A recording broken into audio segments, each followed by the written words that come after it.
Your daily dose of sports talk is here. Highlights, interviews, and analysis. From the entertainment capital of the world, SportsWrap with Jason Page starts now. Yes, it does, and great to have you with us on this Thursday edition of the show. All hands on deck today. Sam Yarnell will be here. We'll talk about the NBA, NFL, baseball, more, everything with him. Good to have him back on the show. Dennis Bernstein will be here from thefourthperiod.com and SiriusXM NHL Radio. Get some thoughts with him on the conference finals, Stanley Cup playoffs. All of that and a whole bunch more, but we have a lot to get to begin things today, and as we always do, we do it with the big story. And the big story today begins in the NBA. It wasn't as thrilling as Game 1, but it was still a knockdown, drag-out affair. Lots of punches being thrown between the Spurs and the Thunder, figuratively speaking. It is the Thunder that get the win, though, and they even that series up at 1 game apiece in what was a must-win for them. They had to get this game on Wednesday night, and they did. Shai Gilgeous-Alexander was better. The Thunder as a whole were better. We thought we'd see less of Isaiah Hartenstein. We saw more of him, and boy, did Victor Wembanyama see plenty of him because he was being held up by him all night. I mean, the officiating in this game, as it related to the way Hartenstein was defending Wemby, was horrible. He was getting dragged around and held by the jersey and held back all night. But with all that being said, losing Dylan Harper in this game, no De'Aaron Fox because of the sprained ankle. Hopefully they have him back for Game 3.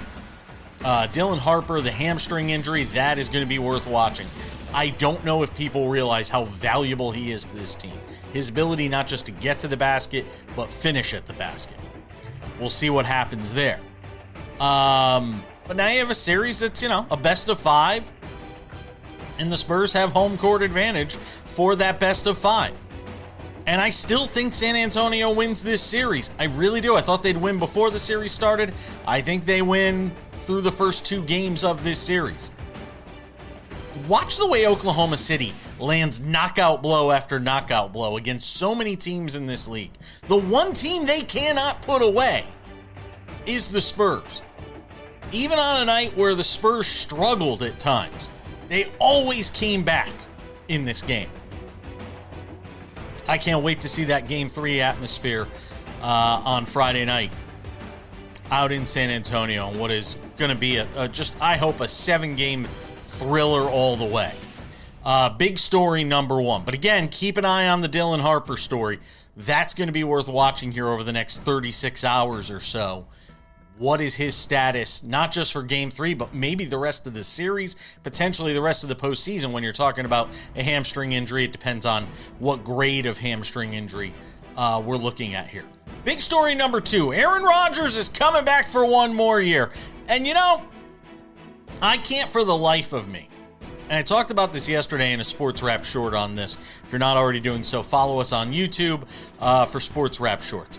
I can't for the life of me figure out, now that Aaron Rodgers has made it official, this is his final year in the NFL. You've got 1 year left to play. You want to go all in. You're a guy with 1 ring. Brad Johnson has 1 ring. Sam Darnold has as many rings as you do. Trent Dilfer has as many rings as you do. I can keep going. And you're going to play that last season in Pittsburgh with a team that's not projected to win a lot of football games this year in one of the toughest divisions, if not the toughest division in all of the NFL, one of the most competitive for sure. You've got 1 crack left, and you're Aaron Rodgers, and this is it? Doesn't make sense to me. And I'll say it again from the Steelers' perspective, it makes no sense to me why the Pittsburgh Steelers went this route this year. You got the kid from Ohio State. You've got young quarterbacks. You got Drew Aller. You've got quarterbacks here. Will Howard was the name that escaped me. Why on earth you are making the decision to go through another year of mediocrity, waste another year of TJ Watt. Are you placating the fan base with this? You're giving Aaron Rodgers his farewell tour? You're able to say you're the last team he played for? None of it makes sense to me if I'm a Steelers fan. Love you guys watching over on Sportsnet Pittsburgh, home of the Pirates and the Penguins. Look, good luck. I'm not rooting against Aaron Rodgers. I'm not rooting against the Steelers here. I'm just so loathsome of franchises that refuse to rebuild when you know, all of us watching at home know that it's time for the Steelers to start the rebuild. And they're going to put it off for another year. For what? Aaron Rodgers' ego? What, so he can win 8 games, 9 games, maybe 10 if everything breaks right? I don't get it. Best of luck, though. You'll see a whole lot of that this season. Big story number 3. This one broke just before we started putting the show together. And who knows, by the time you see the show, wherever you may be watching, there may be more information on this. Here is what we know right now. TMZ, the first to report that NASCAR's own Kyle Busch, one of the great drivers in all of this sport, Kyle Busch has been hospitalized with some sort of serious illness. We don't know what it is. His family is asking for privacy. I do the show. I'm based here in Vegas. He is a Las Vegas guy. So we're obviously pulling for Kyle Busch. But the story is he's in the hospital. It is serious. It doesn't sound like he's going to be racing this weekend in Charlotte. Coca-Cola 600, I believe, is this weekend. And racing is a complete back burner issue when you're talking about his family putting out a statement saying that there is a serious illness here and he's been hospitalized. So best wishes going out to Kyle Busch. As we learn more, keep an eye on our YouTube channel, SportsWrap Shorts, on TikTok and Instagram as well. With SportsWrap Shorts, we will report anything new to update that situation. All right, that is big story number 3. Let's get to the NBA. Sam Yarnell will be here on the other side. What did he make of the Thunder Spurs Game 2? We'll talk about the Knicks and the Cavaliers, preview Game 2 there as well. We're coming back.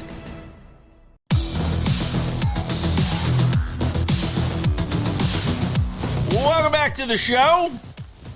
I've had my say in the big story. Feels like forever since I saw this guy. Sam Yarnell, ladies and gentlemen, the one and only.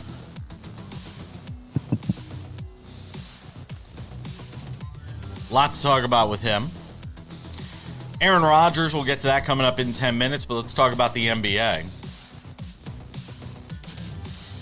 Well, the postseason has officially started now, it feels like, Sam. I know that's probably how you feel, because the first couple of rounds were useless to you. So here we are, conference finals, and it just feels, man, give me best of like 15 when it comes to the Spurs and Thunder. I will watch this all day long. As Captain America says, I could do this all day long. They are fantastic to watch play against each other. Now, our friend Kurt Heelan feels like this is the de facto NBA Finals. I do not feel that way. I don't feel that way, Sam. Because if the Knicks play the Spurs, I think the Knicks can beat the Spurs. I don't think the Knicks can beat the Thunder. But, you know, it's funny. In losses for both of these teams in the first 2 games, Sam, I could find positives and reasons for both teams to go walking out of the arena both nights saying, we're going to be fine. You know, the Thunder in Game 1, SGA played terrible. Nobody other than Caruso really gave him anything off the bench. They struggled in that game, and they still, lost in double overtime. Last night, same thing for the Spurs, who are playing without De'Aaron Fox. Now they lose Dylan Harper to a hamstring injury, and we're going to have to see how that develops. And they still, with, 4 or 5 minutes in that game, were very much within striking distance. So for me, I find positives for both these teams as they get ready to go play Game 3 in San Antonio. So I got to start with a story, Jason, because as you alluded to, right, I'm not one to get very excited about the 2026 NBA. Have been all season. I've been telling you all season, nothing's going to matter. Like Kurt said, I believe I actually think I fall somewhere in the middle of you two. I don't think that I think that there's less than a 25% chance, but more than a 0% chance that we don't have a series at all in the NBA finals. I think it's somewhere more like a 12.5% chance. We get anything that's has any semblance of a competitive series in the NBA finals. But yeah, de facto NBA finals. I'm with you and with Kurt, I should say, in terms of that Western Conference final. It's so funny though, because as unexcitable as I am about basketball, Jason, and, you know, the show's been off for a few days at this point, and you and I are texting Tuesday night as the Knicks and Cavs are playing in Game 1, and you're sitting there on your airplane in your, you know, tube of recycled farts watching the Knicks win. And I'm sitting there thinking to myself, man, I can't wait to talk about the NBA tomorrow. Man, I cannot wait to talk about the NBA tomorrow. And then Wednesday comes, and as all of you know, I'm not on the show on Wednesdays, but Wednesday morning comes, and I set my alarm, and I woke up bright and early, and I got in the studio, and I was just waiting for Jason Page to send me that text. I was just waiting until eventually I realized, you're such an idiot, Sam. It's Wednesday. You're not on the show today. You have no reason to be able to talk about the NBA today. And that made me a little bit upset. I'm not going to lie. To these games, you should have texted. We would have found a way to fit you in. Get in where you fit in. And it wasn't until after our window that I realized, wow, it's not that he never showed up, it's that you were never supposed to be on the show today. That was literally a thought that had to run through my head yesterday. That's great. To the Western Conference Finals. And man, speaking of the Eastern Conference Finals, it's like watching two different sports. That is my reaction through one game of the Eastern Conference Finals and two games of the Western Conference Finals. Between what Wemby did in Game 1 and how those teams went back and forth in Game 2 and what we saw with James Harden, I mean, throwing up all over himself isn't even enough to explain what James Harden did in Game 1 for the Cleveland Cavaliers. They would have been better off holding the ball the entire third and fourth quarter. They would have won the game if they held the ball and let the shot clock run out, but they didn't. They just let James Harden play defense, and that is the worst mistake you can make in an NBA basketball game. So yeah, it's like watching two different sports. I land somewhere between you and Kurt, in that I do think that there's about an 89% chance whoever wins the Western Conference Finals is going to win the NBA championship. I'm anxious to see, because it's going to be the Knicks coming out of the East. I am anxious to see how the Knicks match up against the Spurs if it winds up being that way. I do think the Knicks have a more than 0% chance to beat the Spurs, as you would say. And frankly, I would be fascinated to see what the odds are. I wonder if those odds are available anywhere, if there's prospective odds on what that series would look like. I'm sure you could probably find it somewhere in in all of your stuff. But, you know, look, I'll also say this about the game last night while you look that up. Isaiah Hartenstein got away with basically assaulting Victor Wembanyama for 48 minutes last night. And if I'm Mitch Johnson, I am screaming mad at the officials after that game. And I got to go to bat for my big man because he got basically molested for, you know, the better part of that game by Hartenstein last night. And the officials let it happen. That was a problem for me. Did you find it? There's no actual number on what it is, but the Knicks are minus 450 to make the finals, and then they're plus 430 to win the finals. Okay. So by a little bit of deductive reasoning, you're going to get somewhere between 6 and 8 to 1 on the Knicks to win the finals. All right, talk about the Cavaliers then, Sam, because, you know, if you're a Cavaliers fan, you're trying to find the positives coming out of Game 1. And I guess the positive is you did outplay the Knicks for, you know, basically 42 minutes of that basketball game before throwing up all over yourself late in it. Conversely, you know the Knicks aren't going to come out as flat as they did, essentially, for the first 42 minutes of Game 1. I'm trying to find a positive that doesn't have Kenny Atkinson getting fired at the end of this series for his management of Game 1. I can't find it right now. I feel like the Knicks win this series in 5. I don't think gentlemen sweep. I don't think they go up 3-0, but I could see them winning in 5. I got a positive spin zone for All you. right. Here's something that Cavs fans could look forward to. That game 1 disaster class was so bad and so embarrassing, not only for the city of Cleveland and that great organization that is the Cleveland Cavaliers, it was so embarrassing for the sport of basketball. It feels like, in my mind at least, there is a real chance that Adam Silver steps in and says, we're 3 games in. The Knicks have won all 3 of these games. Just go home, Cleveland. Knicks can win this in 3. And that would be good for Cavs fans because they wouldn't have to suffer then through game 4. That, to me, is a positive that we could take away from that absolute embarrassment they had in game 1. Other than that, Jason, I don't know. The Cavs season is over. They had to win that game to have a shot in this series, and they blew it more than any team's blown a single game in this entire playoffs. Hold on. Kenny Atkinson just took one of those timeouts. We're coming back. Aaron Rodgers makes his future abundantly clear. Did he? We're coming back.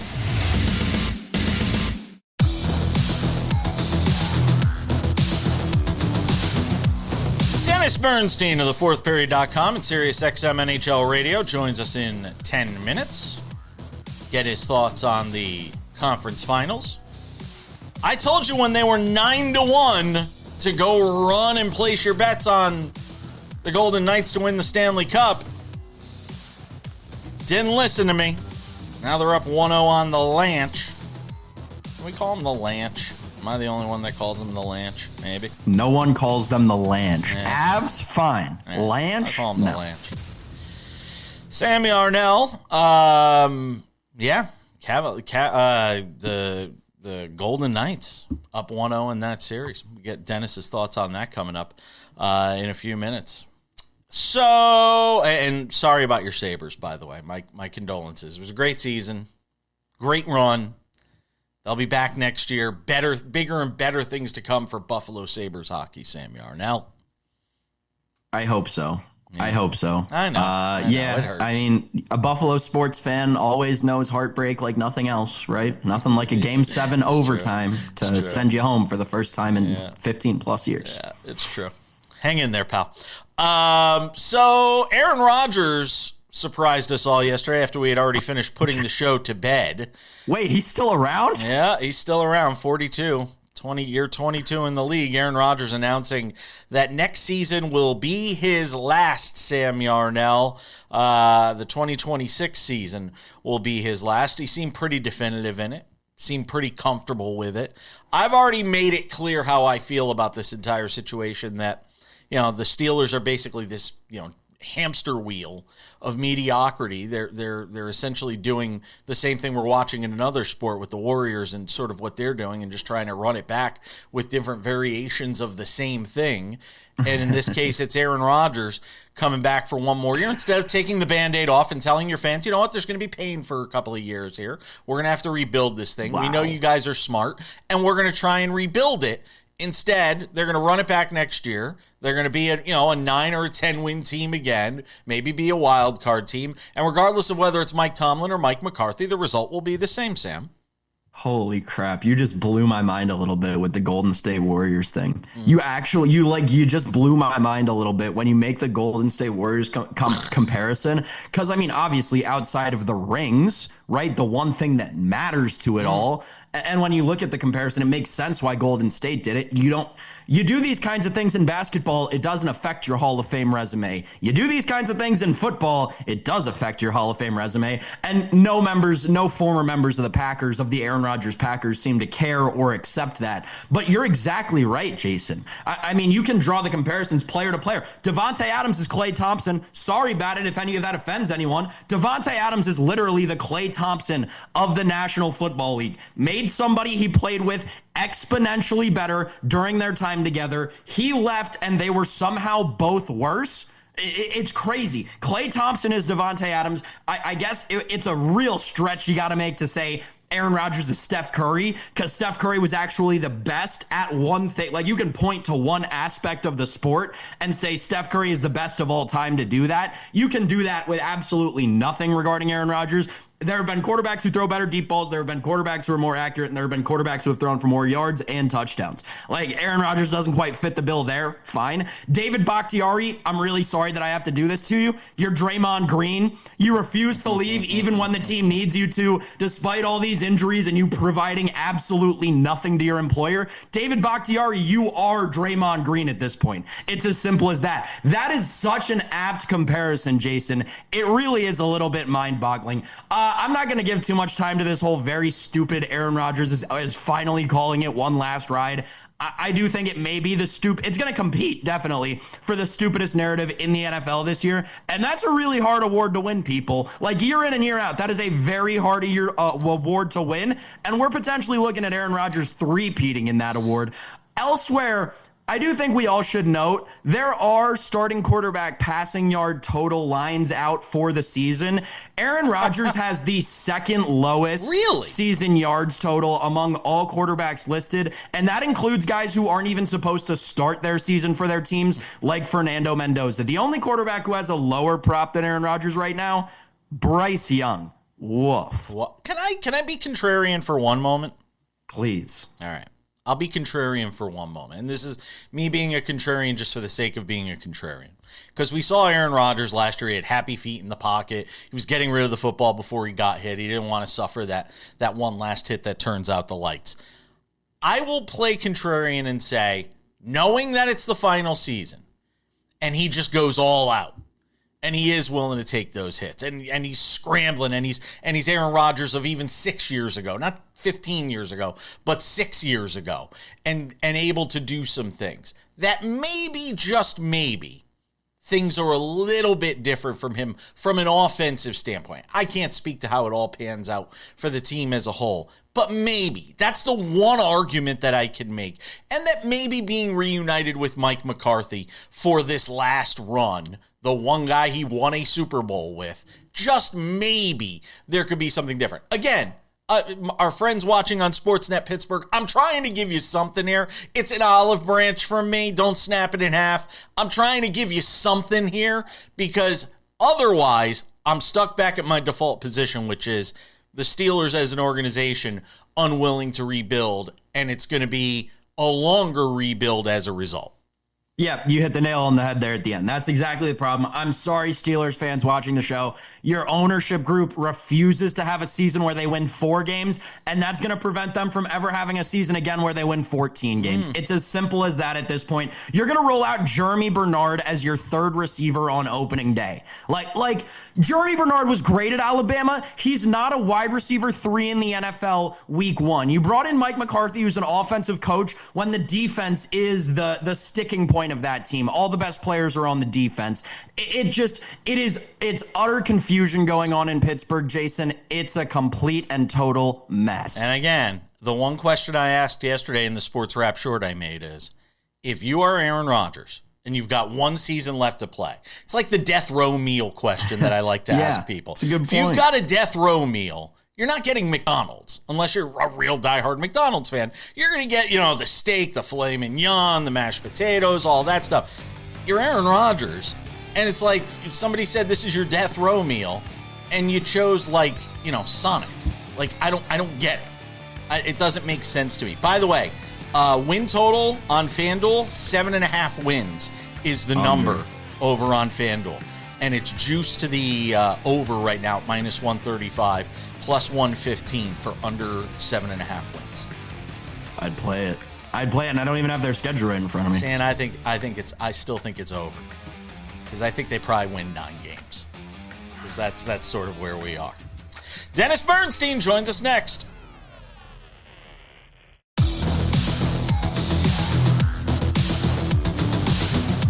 Welcome back to the show. NHL Stanley Cup playoffs, conference finals. We had them get started last night out in the West.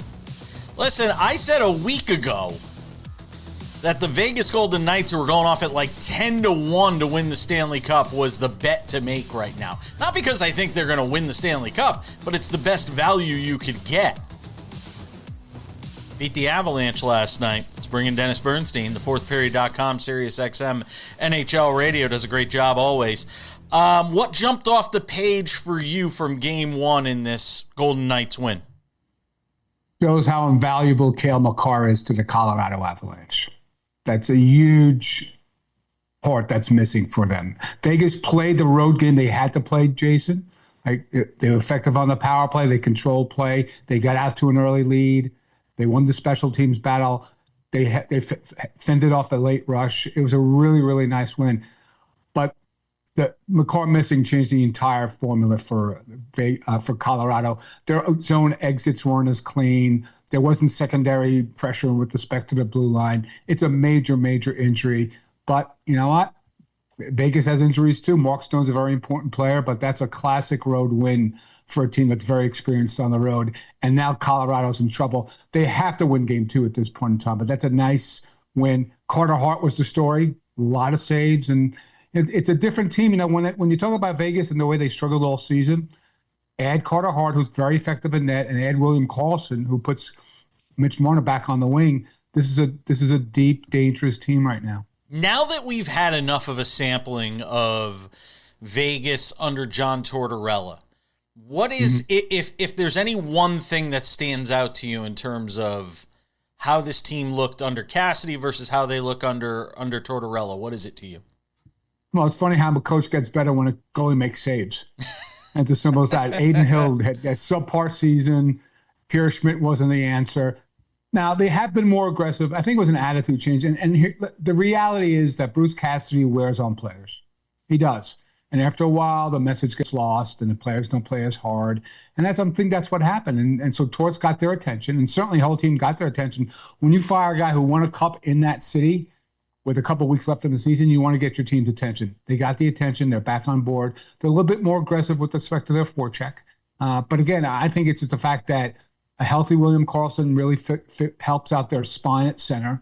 And they're getting saves from Carter Hart. So I don't think there's been that much adjustments. And Jason, let's be real. You put a coach in there with 2 weeks to go in the season. You don't have any practice time to put a new system or change anything drastically. So it's about this team is executing better and they're a healthier team. The fine and the loss of a draft pick for not meeting with the media after Game 6, does it seem excessive to you? No, because they've been warned before.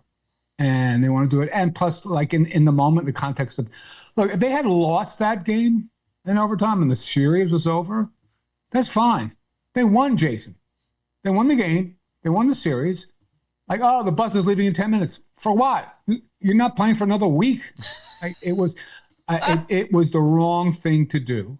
And it's also Vegas, which likes to do it. So they've been warned before. And I don't know how many times before, but that's not how you grow the game. That's the opposite of what happened in the Olympics when Jack Hughes scored. You know, we see all these great viewership numbers for the NHL and the playoffs. Like, it's because of Jack Hughes and the Olympic team. Well, you know, when you don't come out and talk afterwards and you don't let players talk and you don't open the room, that's the negative effect. That's just something that you don't want to happen. You don't want to see, because other teams will say, hey, if they do it, we could do it. This also, like, it punishes the team for repeated violations, and it sends a signal to the other 31 teams. Don't try this stuff. Dennis, Montreal advances to the conference finals out in the East with the Game 7 overtime win against Buffalo. Great season for Buffalo, by the way. You know, hopefully great things in their future after such a long time in the hockey wilderness. Give me the argument for Montreal in this series against Carolina, who has been so good so far. I think it's magic against a machine. And if you like magic tricks, I think you would bet on Montreal. I just don't know how much they're going to have left in the tank, Jason. 2 tough 7-game series, 2 Game 7 wins on the road. Here's the thing. Busch is going to have to stand on his head. Their special teams will have to be exceptional because at 5-on-5 play, and granted, the people that are backing the Habs in this series look at the regular season and say, hey, the Habs won all 3 games.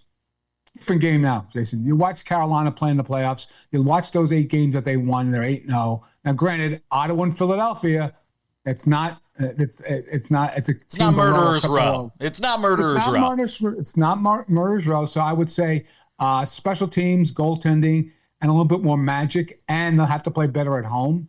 it's just a very difficult ask because there is discrepancy between the talent on Carolina and talent in Montreal. We've talked about layoffs this week when it comes to the NBA. The Knicks had time off. If they woke up in the middle of the fourth quarter, Sure. the Thunder dropped game one. Do you think this layoff, does Montreal have to steal game one in this series? And will that layoff matter for Carolina? Yeah, I think it'll probably matter early, probably the first half of the game. If they're going to have rust. I don't care how many practices you can have with respect to Rod Brindamore and his team. It's not game competition, and it's not Stanley Cup playoff competition. So I assume there'll be some rust, time to get going.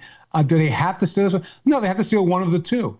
And I expect. Look, I think the Habs will be in a spot to steal games. Because these are going to be low-scoring games, Jason. These are going to be 3-2 games. If the over-under is 5.5, I'm playing it under until these teams go over because I just don't see a ton of offense at 5-on-5. So while the Habs don't have to steal this one, to your point, it's a fair point. If you're going to steal one, it's the team that hasn't played for 2 weeks that you hope that they're just a little too rusty and no continuity in their offense. Dennis Bernstein, thefourthperiod.com, SiriusXM, NHL Radio. Always appreciate you, my friend. We'll catch up with you next week.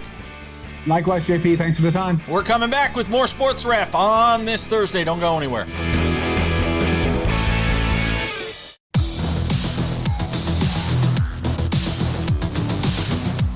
We wrap it up with some odds and ends coming up 10 minutes from now.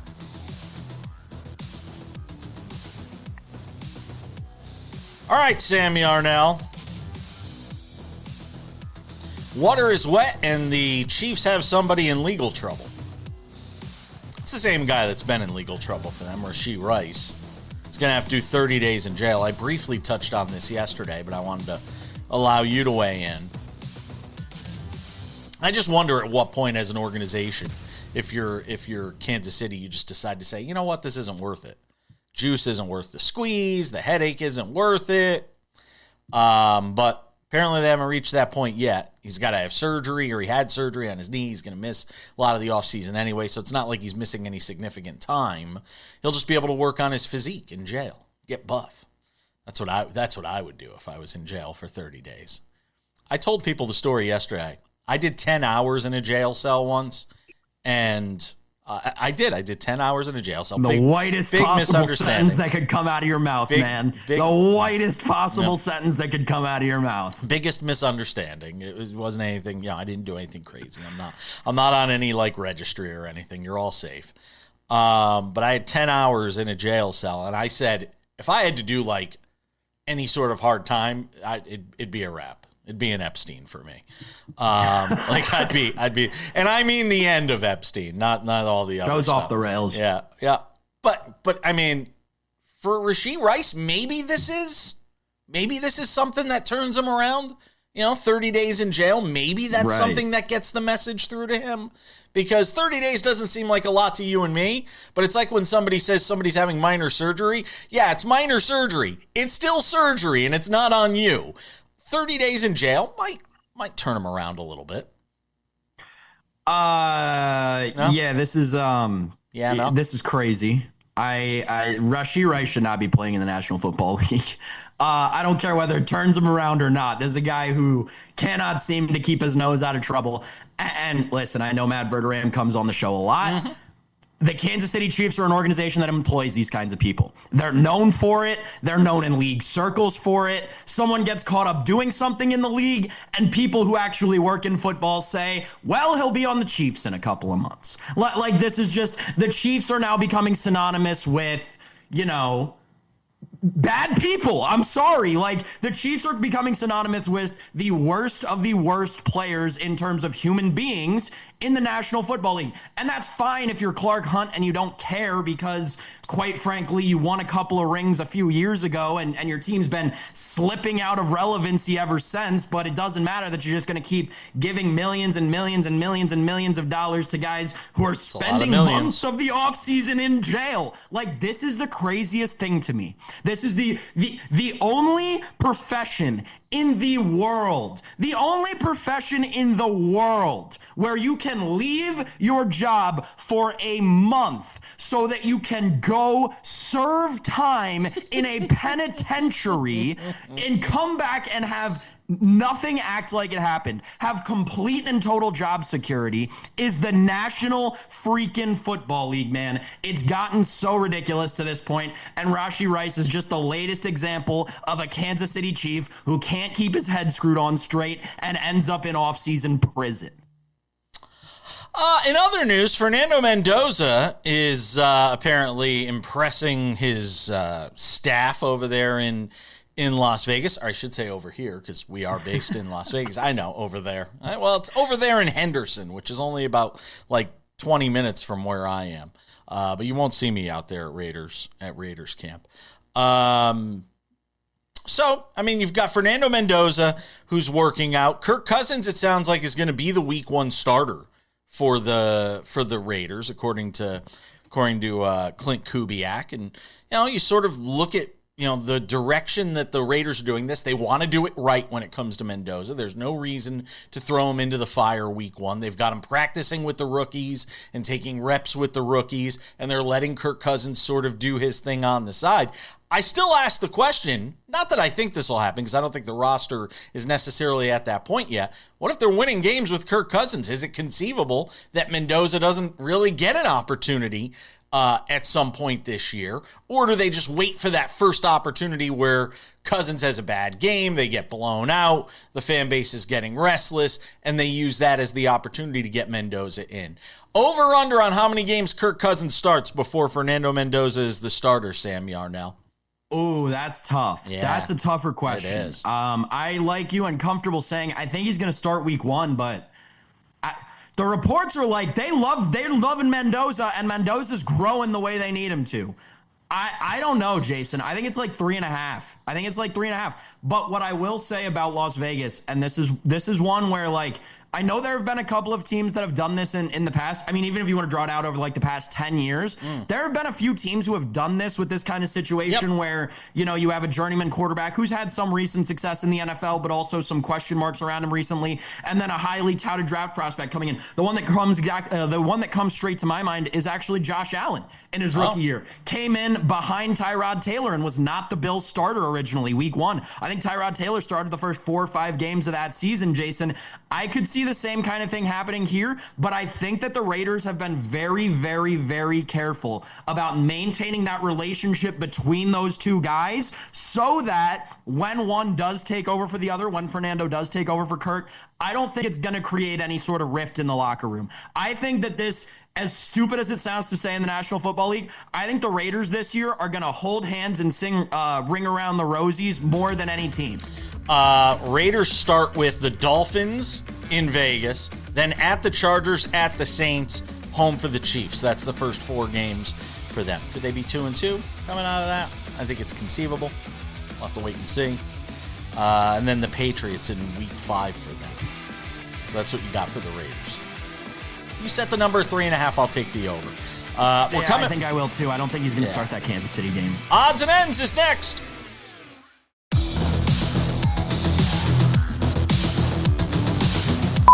Just about time to put the wraps on this baby for a Thursday.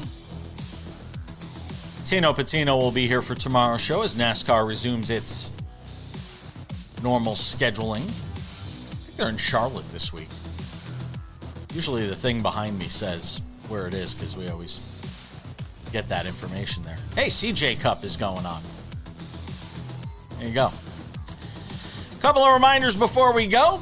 Sports Wrap with Jason Page podcast. More and more people subscribing every day. Why don't you? The audio version of this show, Monday through Friday, mostly without the commercials in it, just a couple of small breaks in there. 45 minutes waiting for you each and every afternoon on your favorite podcasting source.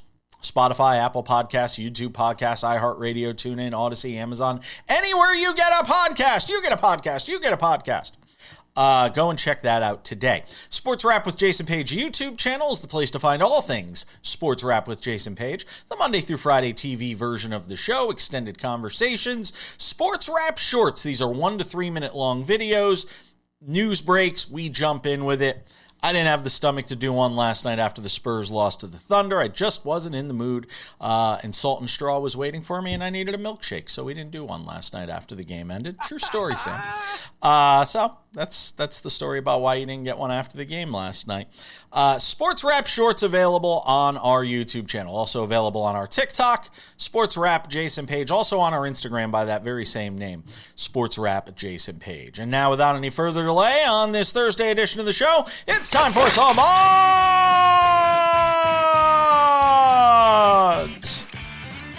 and ends. Odds and ends, Sam Yarnell. What do you always say? The greatest ability is availability. Well, it's already a problem for Caitlin Clark. She misses last night's game with a back injury. Fever didn't need her. They beat the Fire 90-73. And there's a lot of people talking about what Caitlin Clark does and doesn't need to do this season. I saw Colin Cowherd, who's just become grumpy old man on the porch yelling at the clouds, who's just looking for any reason for people to sort of, get outraged about something he said, talking about the fact that, it's year 3, and it's no longer the cool thing to just watch Caitlin Clark. She needs to win a championship this year and all of this stuff. And I'm like, dude, Michael Jordan didn't win one until like his 6th or 7th season. Shut up. You're an idiot. The goals being set for her by others as opposed to what real basketball people know is kind of silly. Back injury, though. Sam, I get she has talent on that roster. They should compete for a championship this year. Conference final, well, they don't have a conference finals, but WNBA semifinals, NBA finals, WNBA finals appearance, fine. But to sit there and say that, sort of the shine is off of this thing now, and it's about, how much she wins, I just think it's I think it's a little overboard, my opinion. I'm so glad that we're talking about this in relation to basketball as a whole, because it's important to more than just Caitlin Clark, but I'll start with Caitlin Clark.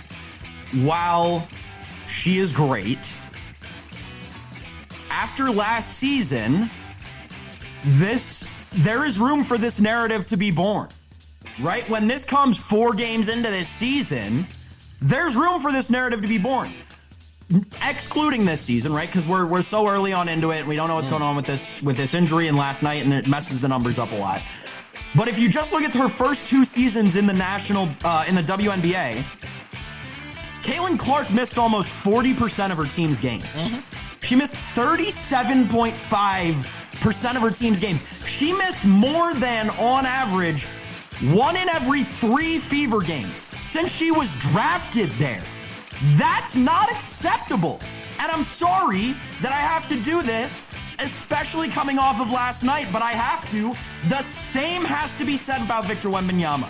Because I brought this up to somebody in a prominent figure in the sports media space yesterday, and I said, yeah, Wemby's great, and the Western Conference Finals is awesome, and it's, the de facto NBA Finals, yada, yada, yada. But the fact of the matter is, with Victor Wembanyama, if we want to talk about him winning 4 straight Defensive Player of the Years, contending for the MVP next year, he's going to have to stay on the floor. Victor Wembanyama, since the Spurs drafted him, has missed on average 1 in every 4 Spurs games. That is not acceptable for the guy who's supposed to be the best player in the world, just like Caitlin Clark missing more than every 1 in 3 Fever games since she was drafted. Cannot be acceptable for these two to be considered the best young players in their sports. We have to draw the line somewhere with basketball. We can't let these players play half the season and still consider them one of the best in their sports. You're missing more than 25% when we're talking about Wemby or Caitlin Clark. You're missing more than 25% of your team's games since you joined the team. You shouldn't even be considered a member of the team at that point. Fever fans, send your correspondences to Sam Yarnell. Shohei Ohtani, a home run, 5 scoreless last night, Sam, as he continues to roll for the Dodgers. Yeah, come on, wax poetic about Shohei. This is getting crazy. 25 Jason. seconds to do it. I mean, you and I talked a couple of weeks ago. I was worried about the hitting because he was showing us this year he's paying more attention to the pitching. And guess what? The hitting still came around. and he's still pitching with his brain out of his skull, and now he's hitting the lights out of the ball. This is crazy to watch. This could legitimately be one of the best single player, single seasons we've seen in baseball history. And I don't think that's an exaggeration at this point. His 8th home run of the season last night. He's got the batting average up to 272. It was in the 230s the last time we addressed his batting average. What's the ERA? The ERA is now .73. He's hitting almost 300, and he's got an ERA under 1. What is going on? He is Steve Nebraska. It's going to do it for us. Does it? We'll see you all later.